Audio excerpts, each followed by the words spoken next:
যে যখন আন্দোলন হয়েছে তখন প্রাইভেট ইউনিভার্সিটি, পাবলিক ইউনিভার্সিটি সবাই মিলেই কিন্তু আন্দোলন করেছে।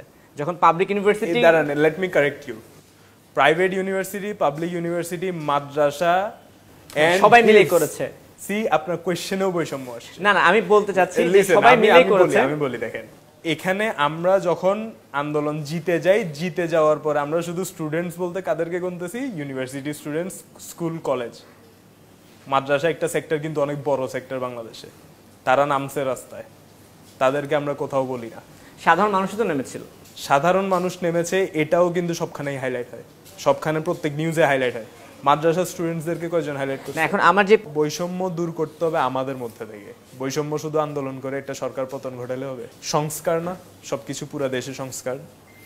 তো মাদ্রাসার ছাত্ররাও তো ছিল না? তো মাদ্রাসার ছাত্ররা একটা দেয়ালে অ্যারাবিক ক্যালিগ্রাফি করছে, যেটাতে জেনজির অন্য কেউ আইসা কোনো গ্রাফিটি ট্যাফিটি করে নাই।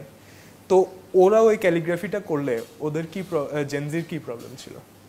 ওরা আইসা এখানে ওই ক্যালিগ্রাফির উপরে আবার কেন তাদের গ্রাফিটি করা দরকার ছিল? এটা কি মুসলিম দেশ না? মেজরিটি মুসলিম না?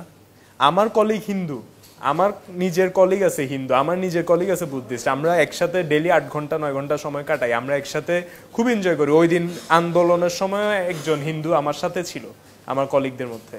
কথা হচ্ছে বৈষম্য রিলিজিয়ন না, বৈষম্য মানুষ না, বৈষম্য কোনো জাত না, বৈষম্য আমাদের ভেতরে ঢুকে বসে আছে, এটা কিন্তু আমরা রিয়েলাইজ করি না। মাদ্রাসার ছাত্ররা কিন্তু যে মন্দির পাহারা দিছে, এই নিউজগুলো কিন্তু কেউ চালাচ্ছে না।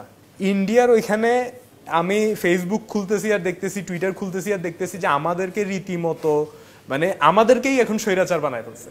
মানে আমরা জনগণ হিসেবে স্বৈরাচার এখন, মানে আমরা মাইনরিটিদেরকে নাকি এক্সটিংক্ট করে দেওয়ার চেষ্টা আছি, যেখানে আমি ডেলি 8 ঘন্টা 9 ঘন্টা কাটাই বিভিন্ন রিলিজিয়নের মানুষের সাথে। বৈষম্য আমাদের প্রত্যেক জনের মধ্যে আছে, বৈষম্য আমরা নিজেদের মধ্যেই এখনো দূর করতে পারিনি।